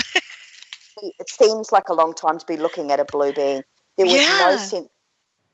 There was a great sense of heart resonance. I was actually weeping. I cried. Oh, I bet. And back into orbs, and they dissipated, but he remained. And I got to see, before he actually blipped in and the orbs started coming, I actually saw energy shimmering, silver, kind of like when heat's rising off a car. And then the orbs started to manifest, and he became physical, and then he was gone. And he shared some things with me about who I am, and I got an energy activation, and they let me know they were there to support me. They told me the name of their ship, and that they were here anytime. They were always there. And I was told that I am really protected, and that when all my cells are switched on, I'd be completely impenetrable by any negative energy, and I'd be able to complete my mission on Earth, which is to affect consciousness with everyone through the cells and what I'm carrying energetically in my body. Well, talk about walking your talk, huh? Wait till you get to this level. I mean, you're going to blow out, telephone pole lights, and I'll see like you're walking down the street and all the windows are blown out. Kind of like that. I've already had those experiences. Actually, I 4.5 years ago, I had gone down to Byron Bay and had a contact experience at night, and was very, very energetic. And I drove home, and I had pain in my foot and my toe. And I pulled over at a service station and went in and took my shoe off in the ladies' toilets and rubbed my foot, and did my business and washed my hands. And then I went up to the hand dryer, and it arced out at me, bright orange arc. And I was like, whoa, pulled my hand away and did it again. And the whole thing just blew up, and there were sparks flying, and I had to go and get someone, and they had to shut it down and put a out of order sign on it and cordon off the area. And as I drove home, I was so energetic. I was toning and singing in my car, and as I drove down the street, 5 street lamps just went bloop, bloop, bloop, bloop. I actually blew them because I saw the guys there in the morning. I went back to the grocery store in the morning and they were changing the light bulbs. I can affect light bulbs in the street. I have blown a computer, a hot water cylinder, a jug, an oven, the wiring on our house about 8 times. And my ex-husband used to make me sit with the fuse wire and just say, just put your energy into it, and then that would stop all the fuses going in the house. And my GPS used to tell us we were in Turkey and Afghanistan on the way to school. And actually, when I was with Stephen Greer, we were driving up to Springbrook Mountain, and we passed through an energetic vortex, and the voice changed on my GPS to a female, and it said, "You will soon have to get out of your car and walk." And I mean, because when does a GPS ever tell you have to get out of your car and walk? Yeah, I think that you must have paid extra for that. So I've had lots of energy phenomena happen often if I get excited. My phone will freeze. I actually was videoed during a sacred ceremony in the weekend, and I drained the camera and 2 phones, and the last phone just went white, sort of fuzzy, and wouldn't play at all. So definitely affecting the electrics. Yeah. Well, can we switch gears then, and you bring all this energy, all of this wisdom, your lineage, your experiences, not only to, you're going to go out to your, I love the name that you've chosen, the Quantum Contact Global Movement, right? Did I get that right? Or yes, Quantum Contact Global Movement with Lauren Kurth. So all of you listeners out there, be prepared, because you're going to just take it. I can see it. You're going to gather all the support team that you need, because it's, you're going to need a whole team to help you with this huge vision that you have, this huge download that you have to help as a gift and a catalyst to humanity. 100%. And I am very, very grateful that those people just seem to come to me. I get offered amazing experiences. I've been taken, by clients overseas and battled with druids at Stonehenge and for the divine feminine and won, and just had some amazing experiences. And even with my trip to the States, a lady that I met online, actually through the quantum movement, but she contacted me about UFO stuff, has offered me her camper van to travel around in. Just amazing. And the support seems to come. And I think when you come from your heart and your intention is to help the whole, it's not about getting famous, it's not about getting rich, it's about all of us rising up together. I have amazing experiences, and that's something I like to convey to people. I get a lot of people come and they think that you're special, or they feel at awe or whatever being around you because of the energy exchange, and I'm very careful to remain humble and inclusive of everybody, because we are all doing this together. There's 3 waves of starseeds, and the first wave don't really have a mission except for to be, but they're just as important as those that are actually doing things out there and supporting the children. And we can't do it without each other. We're all one, and that's really important to me, to make everyone feel inclusive and that we all move together. Great. Well, we've been talking about your relationship with the cosmos and with your beings, with your star family, and with all of your experiences way out there and bringing it back. Could we now shift a little bit to your relationship with the earth and nature? And I know that's a big part of you as well, and that you have sacred earth oils that you have created. Can you talk a little bit about that? Yeah, the sacred earth oils is actually, they're not my creation. They're you're probably familiar with doTERRA. I think doTERRA started in America. They are the purest oils in the world. But I have made blends from those oils to support people during times of awakening. So with my workshops that I created, a shift in consciousness, I actually, part of their gift bag where they'd get all their goodies and stuff that come with a workshop, there would be a roll-on that would be imprinted with sacred geometry and the purest oils in the world, like frankincense and a whole blend that are really there to activate the cells and awaken and support as we change, because we all need support. But I've had an amazing relationship with nature. It actually makes me emotional even thinking about it. Being in nature is my favorite thing to do. You know, like some people want to go out clubbing or go out drinking. I want to climb a mountain. I want to sit under a waterfall. I want to hug a tree. I love camping. I've had that connection. I was very, very lucky to be raised by my dad, who was an outdoor adventurer, and unfortunately used to hunt when I was younger, but not that the hunting was ever a priority. It was the going into the bush off-grid, carrying everything that you need for 10 days at a time and just feeling that clarity with nature. My thing to do would be run a mountain a few days a week, sit in the ocean. I've had a connection with animals all my life. I have an ability to be able to feel the energy of animals, and I know I've had neighbours. They've had an injured kookaburra, which is a beautiful Australian bird, injured, and they've been chasing it around trying to pick it up for half an hour, and I can go to it and just open my heart and put my hands out and walk up and pick up that bird. My children are the same. My son has a way with animals where, you know, you get a dog that doesn't really like people and could actually, you know, be a little bit aggressive, will absolutely love my son.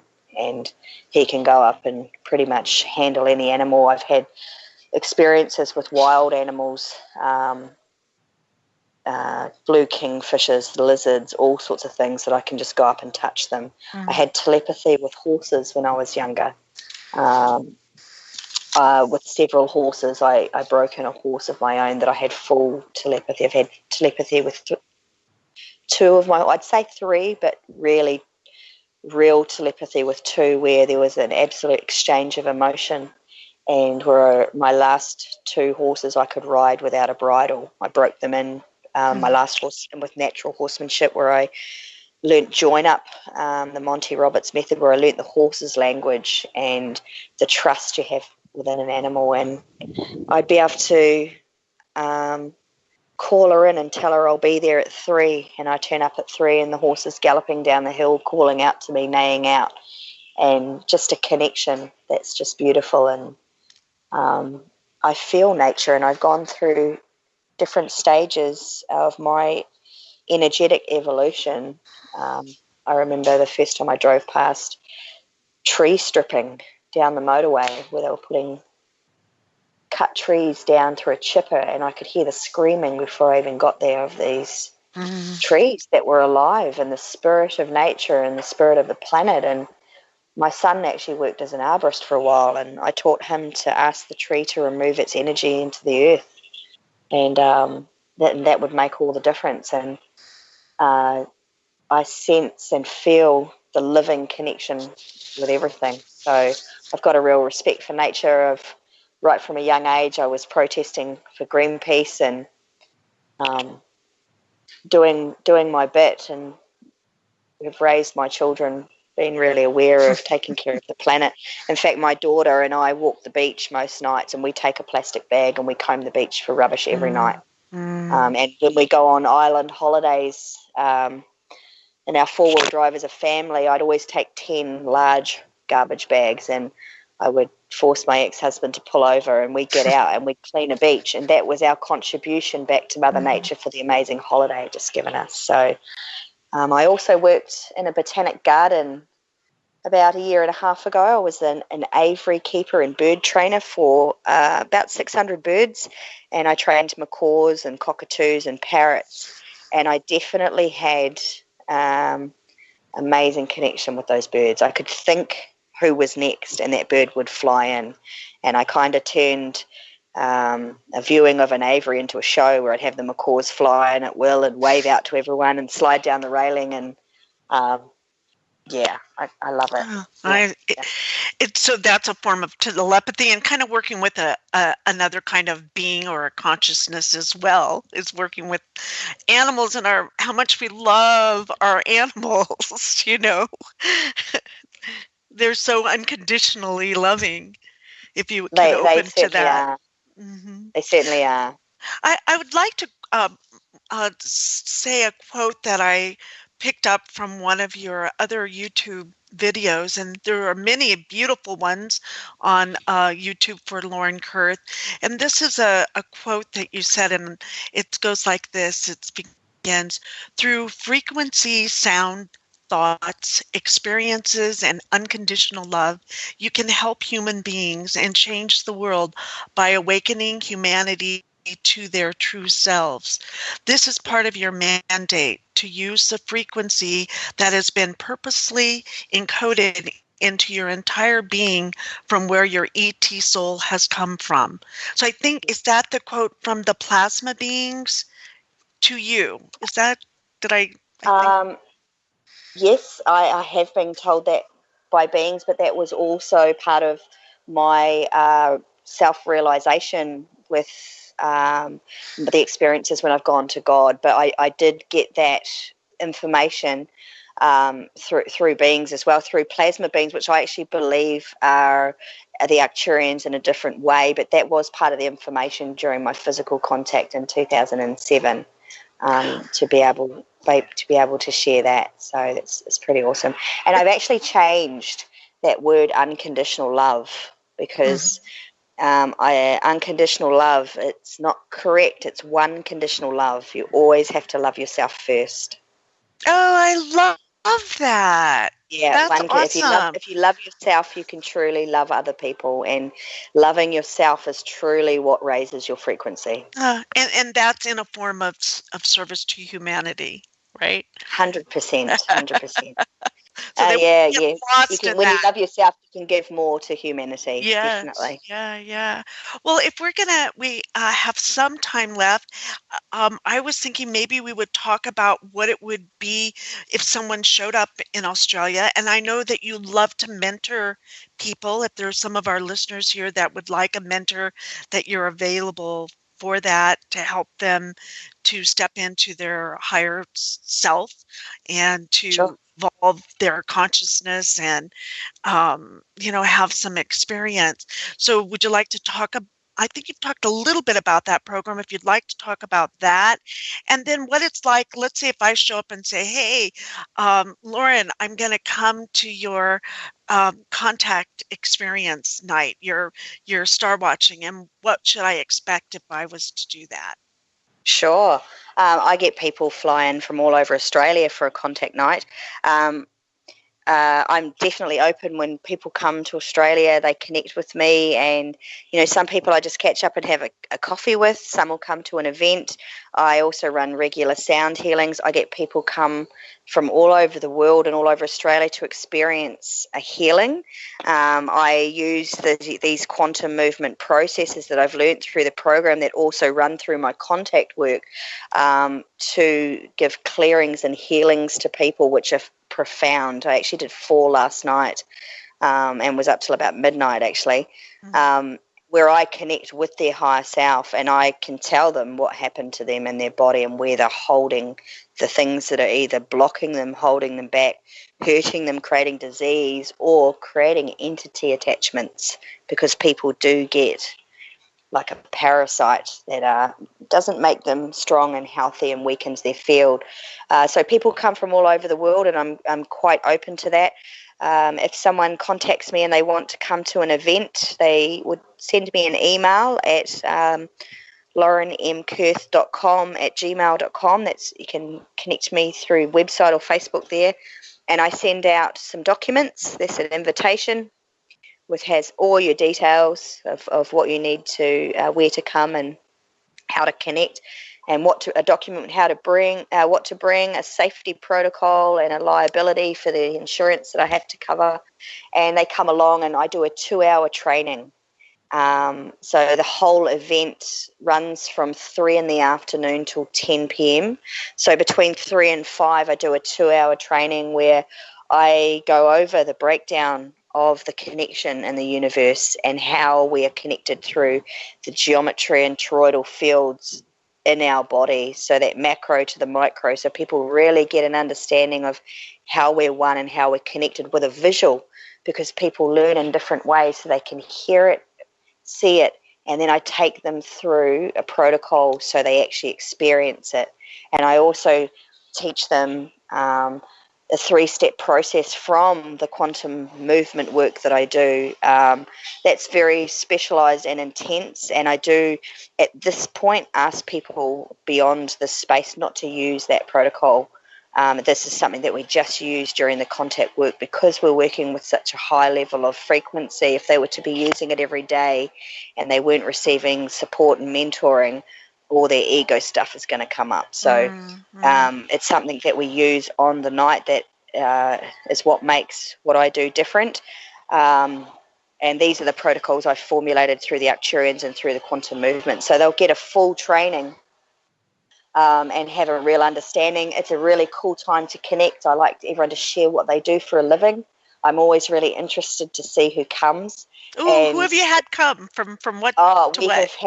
I've had ex-policemen, I've had soldiers come, I've had firemen, I've had psychologists, I've had engineers, university lecturers, baristas, mums, healers, psychics.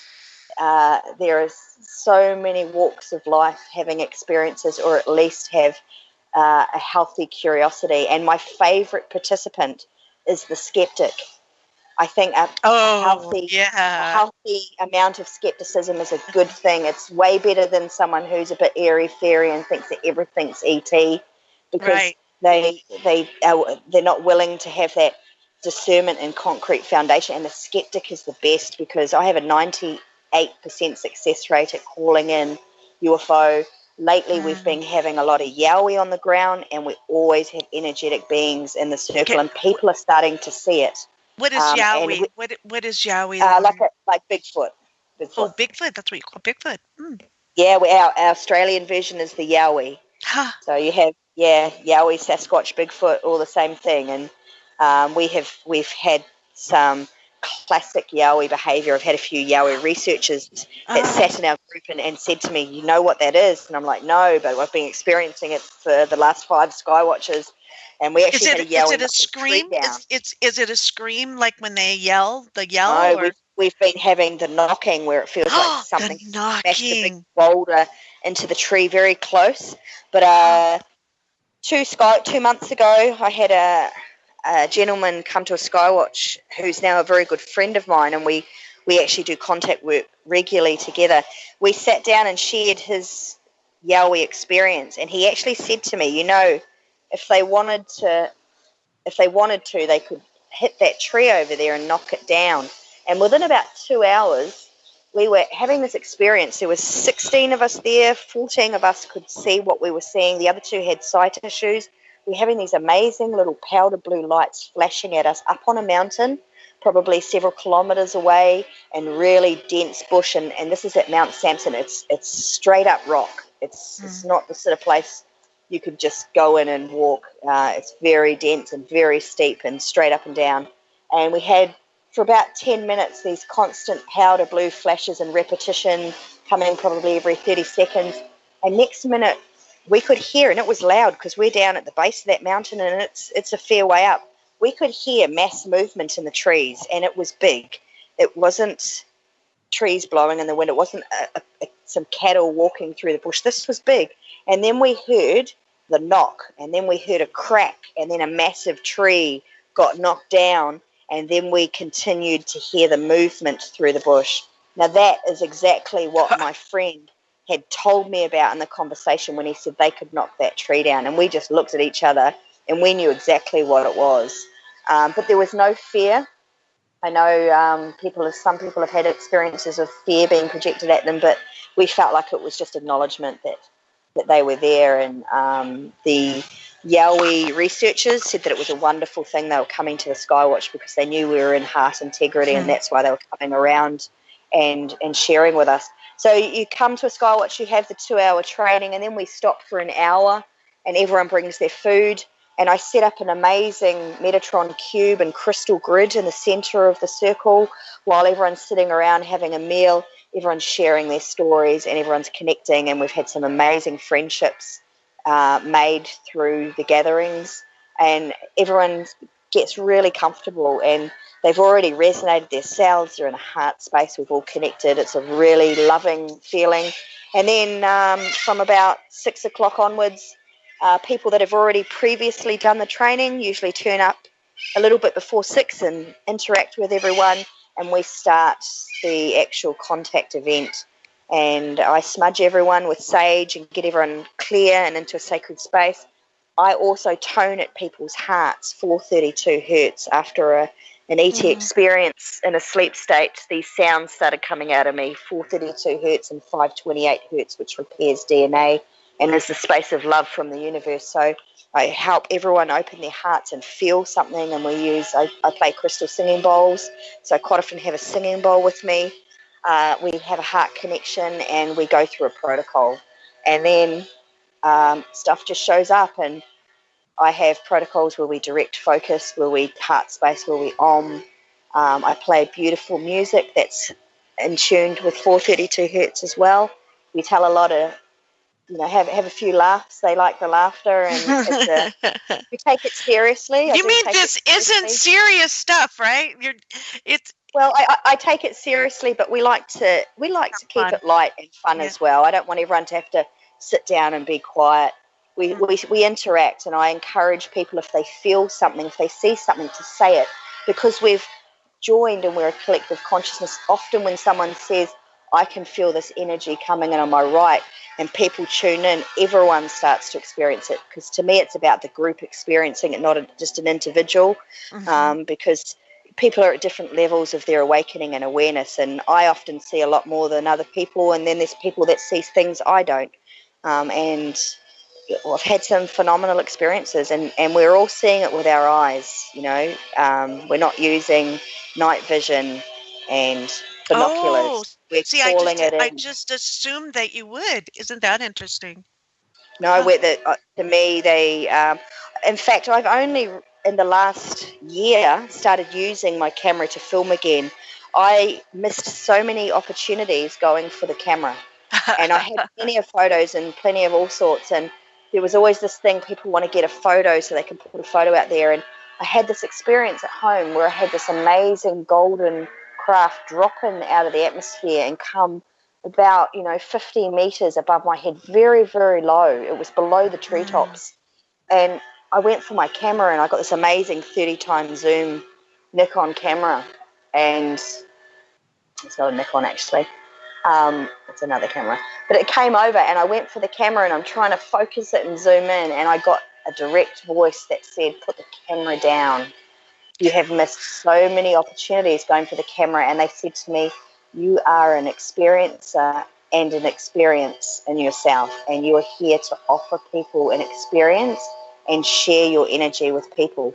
And I put the camera down, and I just got buzzed with energy, and I actually had a blue craft come across as well, and it was the Arcturians, and it was just like blue orb light that was flashing at me, and they actually made an agreement with me that they would show up at the Skywatches.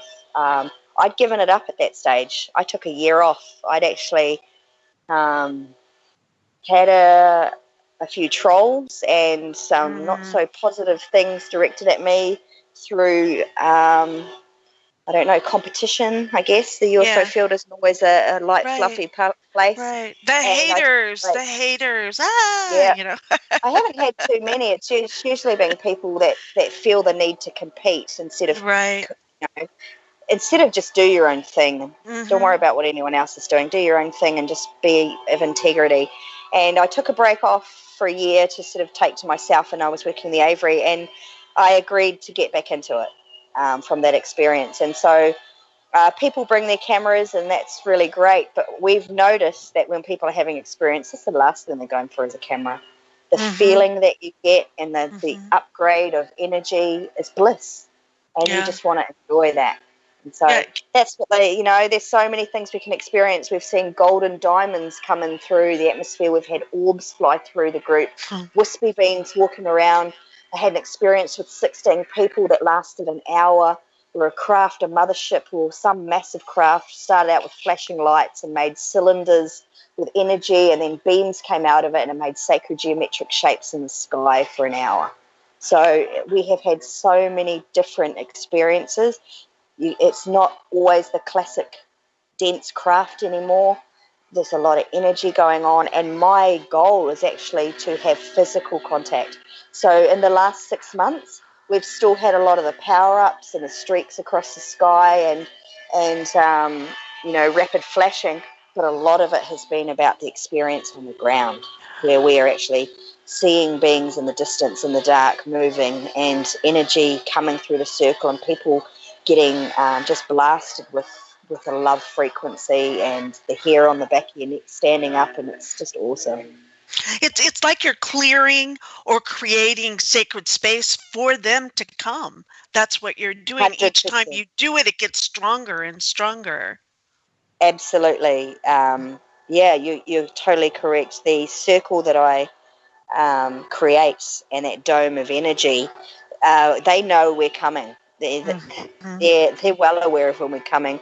I have to juice normally that day, and I am electrical all day. As I drive the hour and a half out to my location, all I see is gold and silver splashing everywhere. And my girlfriend and I, we see Mount Sampson and we yell out, "Mama's home," and we drive, and it's just on from there. And the energy is so big, and people turn up and they're like, "Wow, it's just a loving space that we've created," and I love it. I love it. It's my passion, and I'm never giving it up. No, it is. You are on it, you're in it, and you're making it all happen. And it would be an honor to show up and be a part of that someday. I hope I'm putting it out to the universe that I would love to be there. Where are you, Barbara? Where are you in the States? I'm in California right now. I'll be in Southern California probably when you come. So we'll have to hook up for sure. And I know Mary's coming to events. I'm sorry, I didn't hear that. California is where I'm coming for one of the events, so I'll definitely be in the area. Hook up, and also I can make an announcement on the Cosmic Oracle show for you too. I would love to do that. I'm sure our listeners will want to stay in touch with you and see the date of this event, and they'll want to bring their energy and their love to this event. That's what you teach them, how to open up, how to connect. And it just seems to have a beautiful symmetry to it, because you are rocking it, girl. Thank you. I feel like I'm on fire. Like I feel like this year is the year to get out there and really share. And my growth this year has just been phenomenal. And the other thing I'm wanting to put out there is when I'm in the States, I'm going to be traveling all over. I don't have a set plan at the moment. My girlfriend and I are doing the Thelma and Louise trip together, and we've just brought a big map and we're pinning down where we're going to go. But I'm LA, Los Angeles area for me. Okay. Yeah. Okay. I'm open to people that already have a group or they have a space where I can come and do a sound healing and give a talk and share with people, and even create a UFO event and something like that. And I'm really keen to do that. It's going to be a bit of a holiday business trip, and I'm also going to be doing my quantum healings when I'm there, which are absolutely profound. And you can ask any question and I can tune into your higher self and get the answers. But I connect you to your frequency signature during that healing and the body repairs. It's amazing. Wow. Well, let's again tell everyone how to get a hold of you now. I'll let you do that. Sure. You can go to my website, laurenmkurth.com, or just connect with me, Lauren Kurth, on Facebook. So my surname is Kurth. So Google that. Even, if you just Google Lauren Kurth ET, I'm usually the first on Google search for my website. And we can, our listeners can, when they go ahead and donate, and thank them for their donations and keeping the Revolution Radio, our Revolution Radio, on the air by giving donations, that they can just go to revolution.radio and find that donate button and give generously, because we're only on the air thanks to your generous support. And so thank you for tuning in today for the Cosmic Oracle Show. And you can reach us also on Facebook, The Cosmic Oracle Show. And if you would have checked it out earlier, you would see Lauren's a beautiful face there. And she's right when she talks about that golden glow that she has. You can check it out for yourself on the Cosmic Oracle Show on Facebook. I also have a website. It's barbarajeanlindsey.com. Check out what I'm doing, what trouble I'm getting into in a good way. And I'll be heading out to Switzerland and teaching there for a month or so. I'm looking forward to that. So, well, I'd like to make a pledge right now, if I can. Sure. When I come over, if we do an event, a sound healing or something like that, I'd be happy to donate 30% of the proceedings from that to you for your mission. So that's fantastic. We're going to make it happen. I have a feeling. I really do. It's all going to happen. So do you know what month you're coming in the summer? For the month August, September and October are the 3 months I'm going to be there. Okay. I believe August is when I will be in your area. Okay, well, that's my birthday, August 18th, and you're a Leo, too. I'm getting second. I'm on the second, yeah. Woohoo! We have to have a joint birthday party. Yes, let's do it. Let's do it. Let's celebrate. There's so much to celebrate. There really is. And there's so much love here that we're all available to, and we get to have it and connect and not be isolated and alone, but connect up with one another. And our stories and our exchanges are so important. They certainly are. They certainly are. And the more we share, the more love we bring. It's true. And the more it opens things up and we just can really do that. I'm just starting to like the word ascension. I had a lot of judgment on it before because I thought, okay, ascension means I'm not there, I'm not enough. And I had to go through that. Now I'm kind of getting it more, the wave of it. It's just a state of consciousness. State of consciousness, that's right. So stay, everyone, in that state of consciousness of love. And we'll see you next week. Thanks again, Lauren Kurth from Australia. Thank you so much. Thank you so much. Love to you all. Love to everyone. Good night. Bye-bye. See you next week.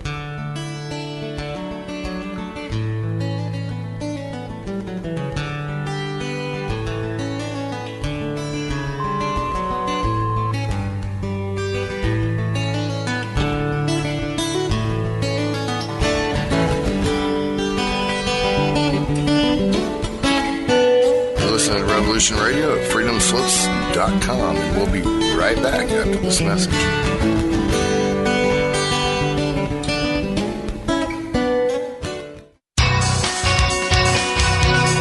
Thank you for listening to Revolution Radio at freedomslips.com. Any commercial advertising you may hear in this program is of the sole discretion and benefit of the host of whose program you are listening to. Revolution Radio does not endorse any commercial products, nor does it accept monetary compensation for on-air advertising of commercial products, nor will it ever. We are and shall remain 100% listener supported. Any product advertising on this program are considered used at higher risk, and Revolution Radio shall not be held liable for any claims or damages received from any product advertised within this program. Revolution Radio, where information never sleeps.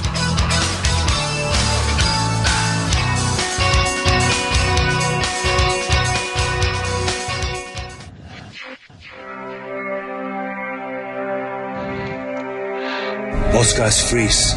That's your cerebral cortex looking for an answer it doesn't have. See? Even your brain knows you're screwed. The body's filling with adrenaline right now, whether you know it or not. Your heart's beating fast. It's getting a little harder to breathe. The neurobiological system is telling it to run, but your knees are too weak to move. Fear is not real. The only place that fear can exist is in our thoughts of the future. It is a product of our imagination, causing us to fear things that do not at present and may not ever exist. That is near insanity. Do not misunderstand me. Danger is very real, but fear is a choice. We are all telling ourselves a story. You're listening to Revolution Radio at freedomslips.com. 100% listener-supported radio. Reporting to danger. Unafraid. Right here, where information never sleeps. Revolution. Radio.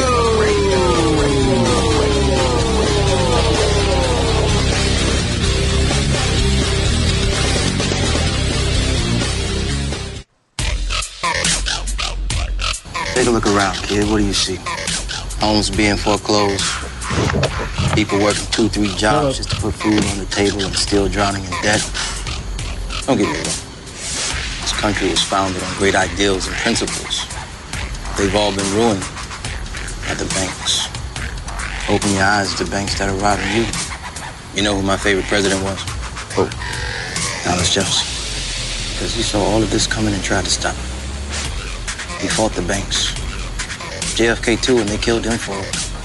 The banking institution is more dangerous than an army, he said.